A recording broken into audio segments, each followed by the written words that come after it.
Welcome back to the wet coast. You may be wondering why I'm looking so excited. Well, you might say I've been struck by an inspirational bolt of lightning, figuratively speaking, of course. Today, I'm going to embark on a mission that's so electrifying it would make Benjamin Franklin jealous. I'm making this van into a solar-powered, well-ventilated, rolling slice of road-ready heaven. Oh, you heard right. I'm harnessing the power of the sun, just like Superman.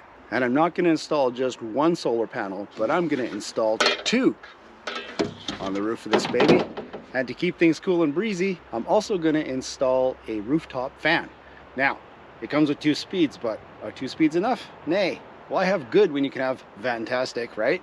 So I'm going to install a pulse width modulator controller on the fan to adjust the speeds, because it's going to go from 2 speeds to too many speeds, because on this channel we believe in breaking boundaries and apparently fan speed limits too. So buckle up, get ready, it's going to get sunny and breezy in here, and I'll show you the stuff I'm about to install.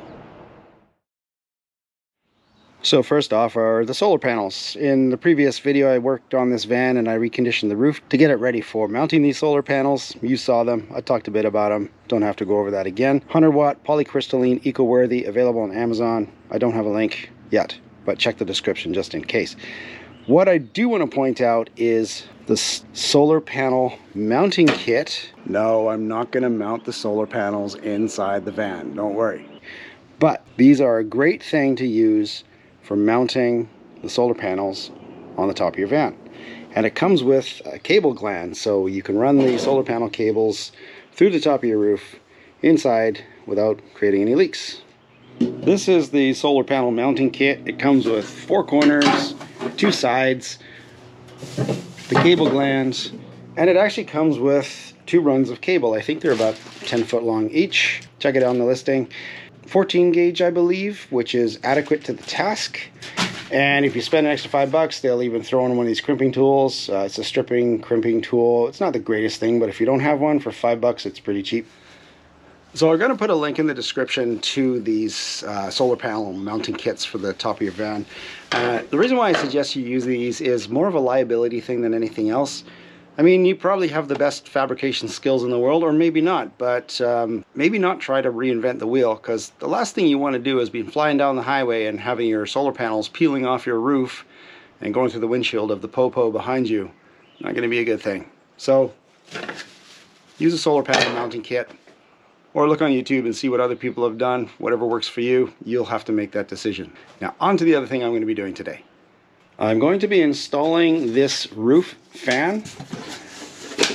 One of the problems that you're going to have as, you know, anybody occupying a small space with limited ventilation is condensation builds up, and it builds up quickly.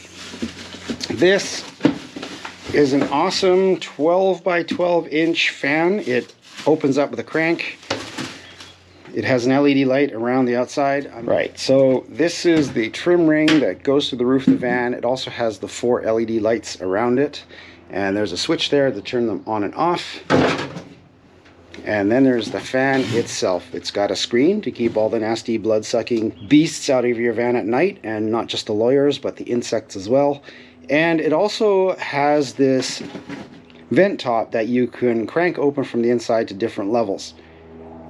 So you turn that crank down there, this opens up like a little trap door. You can open it as much as you want or close it as much as you want, whatever. And then it's got the selector switch for the direction. So the fan has 2 speeds technically. 1 in and 1 out. So air in and air out. So that just changes the direction of the air movement in the van. So I'm going to add a pulse width modulation controller on this fan. It'll be a simple bit of surgery. All I have to do is sort of get it in here, connected to these leads, and that will allow me to infinitely variable the speed of the fan. All right, now it's time to get up topside and figure out how these solar panels are going to be mounting on top of the roof of this van. Okay, so just like the earth, the roof of my van ain't flat. So I was hoping to mount the 2 side by side. It's no big deal. I'm going to mount them one after the other along the top of the roof here and just have them slightly offset so that these mounting feet are going to be on the flattest part of the roof. And I'm going to use proper glue, which I'll show in a moment, as well as some screws to make sure that these 2 panels are on here nice and secure.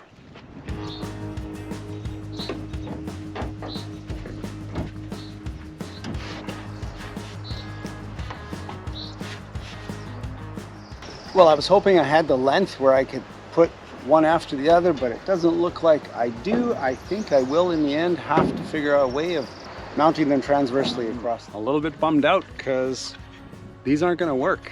They're just a little too tall and a little too wide to accommodate curvature and other structure on the top of my van. I bought these with the expectation that it was going to work. It could be that these things are great for big RVs which have big flat roofs. I'm sure they work fine, but on something that's really only about 6 foot wide and maybe 12 or 16 feet long, with curves and ridges and stuff, these just aren't going to do the job. So I will in the end have to end up fabricating my own mounts that are going to work for the van. That kind of sucks. I was hoping I could just use these and it would be done and over with, for safety reasons obviously, as well as convenience. But hey, maybe you learned from my mistake. Don't buy these and this kit, link in the description, if you have a van like this that you're putting solar on. They're not going to work. If you have a big flat roofed RV like maybe a fifth wheel or a trailer or something like that, then by all means I think these will be just great because they're heavy, they look well built, they're highly rated on Amazon. People seem to like them, but they're just not going to work for my needs. So sorry about that, guys. I'm gonna have to figure something out and I'll get back to you.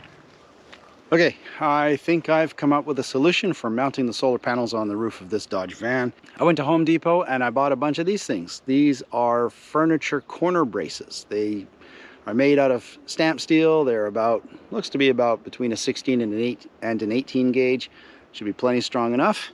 And my trusty rivnut tool and some rivnut inserts. I'll show you how these work because they are amazing for this kind of work, especially if you need to put nuts into areas that are blind. You can't get behind them, you can't get a wrench on a nut to tighten up a bolt, etc., etc. These are a really handy tool to have. Do have a link to it in the description. You can check them out. They are worth every penny. You can just buy these rivnuts by themselves, and there's ways that you can use them without the tool. You just use a bolt to kind of squish it together. There's videos on YouTube for that. Anyways, time's a wasting. I'm getting these panels on today. Let's get to it. So I'm going to mount 2 of these brackets on the front and 2 on the back. The rivnuts I'll use in the actual solar panel itself. And I'm going to have the solar panel lifted up just slightly above the roof so that there's no abrasion happening between the edge of the solar panel and the roof itself. Will allow a little bit of airflow underneath there for cooling so the solar panel doesn't get too hot in the heat of summer. So all I need to do now is lay out these solar panels on the roof, figure out where I'm going to drill the holes on the solar panel side, and get the rivnuts in and get this thing on the van. Well, it takes a certain level of confidence or stupidity, I haven't decided yet, to willingly drill holes in the roof of your van.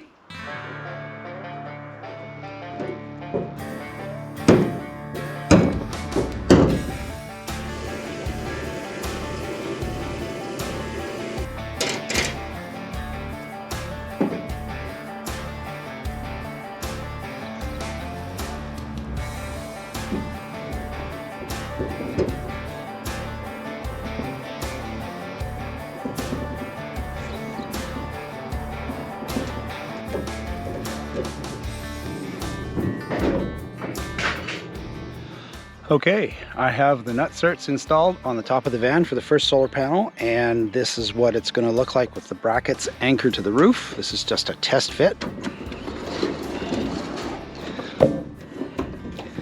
Let's see how that is going to anchor down there, front and back, and that should be held on pretty securely.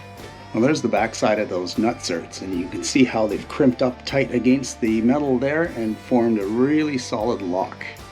So before I get too carried away with the solar panel install, I'm going to install the cable gland.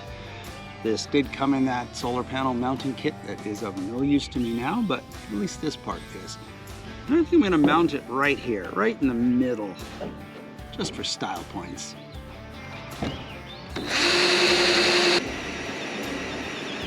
So whenever you're running cable through sheet metal like this, always use a grommet, because especially with something that's carrying voltage like a solar panel, you do not want that cutting into the cable's insulation and causing a short.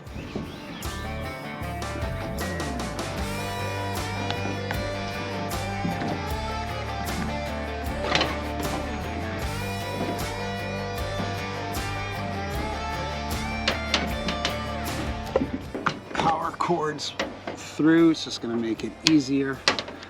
I'm trying to fish it through after this thing is glued to the roof. I think I'll have red on that side for fun.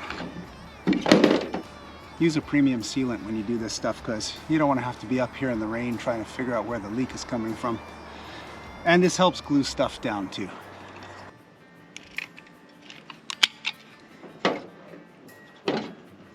So I'm going to let this set up a little bit before I screw it into the roof. Just let it have a bit more squish when I do tighten it down. And then I'll run a thin bead around the edge just to be doubly sure that this is not going to leak. All right, time to get this solar panel mounted. Now I am going to use the same sealer on the bolts and all around here, which will also help anchor this bracket down and make sure there's no leaks as well.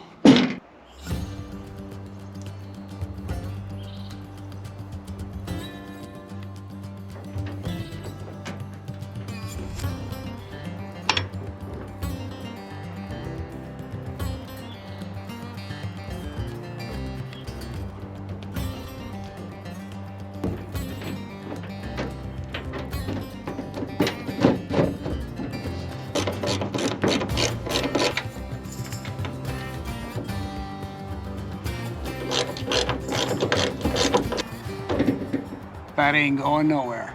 Okay, the first solar panel is mounted on the top of the van.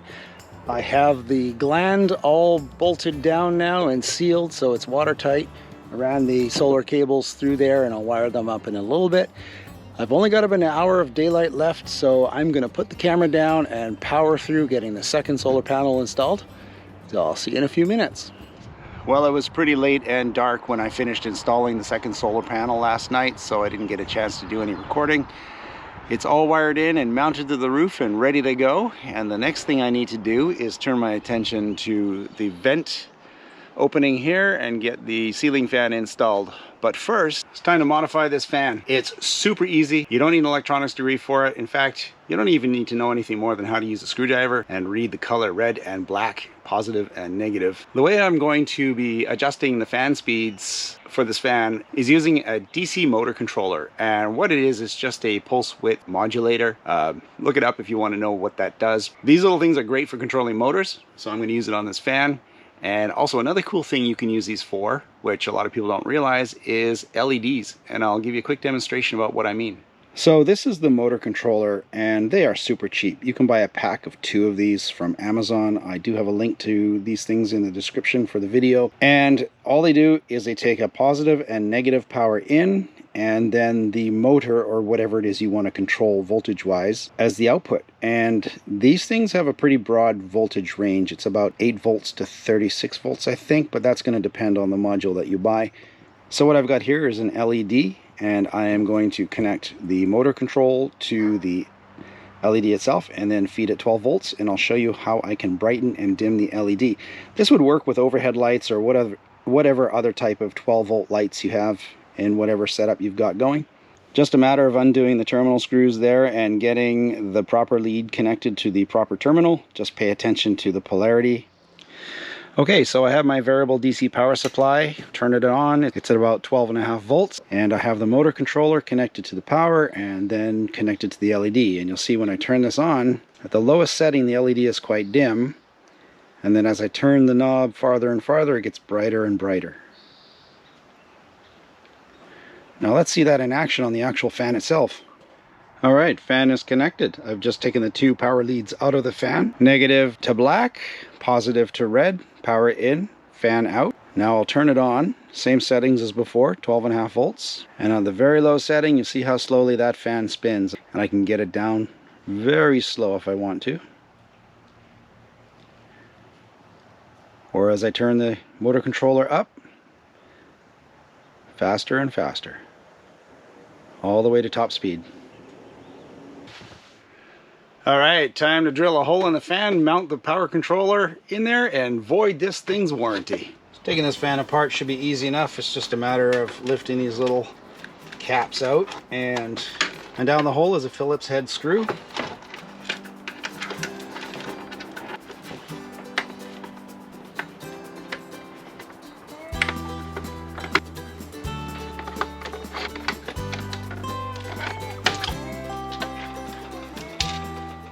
Easy. I see I've got plenty of room in this corner here and this corner here, so I might just put the little module in right here. It'll poke through the bottom of the logo, but no big deal.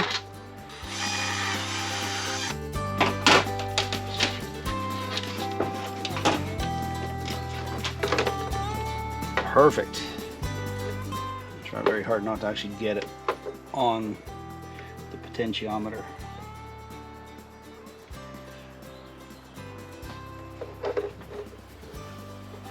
Well, it's red Loctite. This will be impossible to get off. I'm going to set the knob just like that. So on, max, off.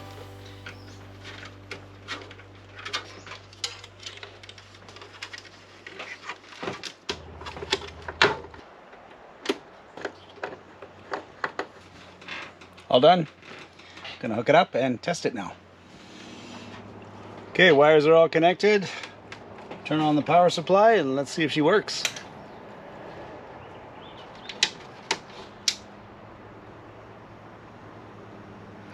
I would say that's a success. And according to my variable DC power supply here, it's only using 0.21 amps at 12.5 volts, which is pretty low power consumption. All right, I'm happy with this modification. I've got infinitely variable speeds, both air flowing in and air flowing out. You might say I'm quite a fan of this. Anyways, time to get this thing mounted in the van.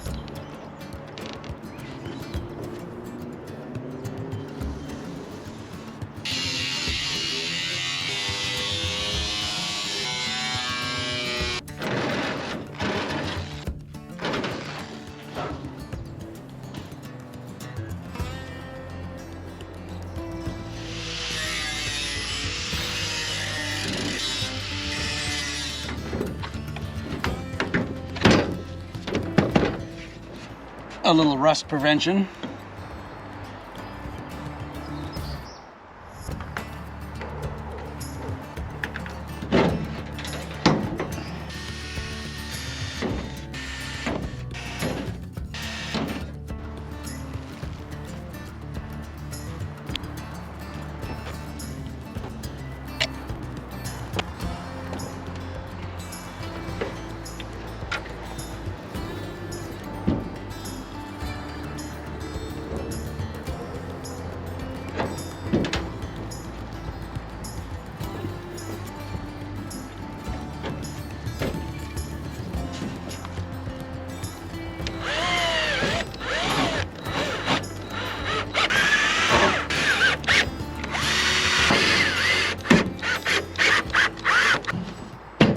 That also ain't going nowhere.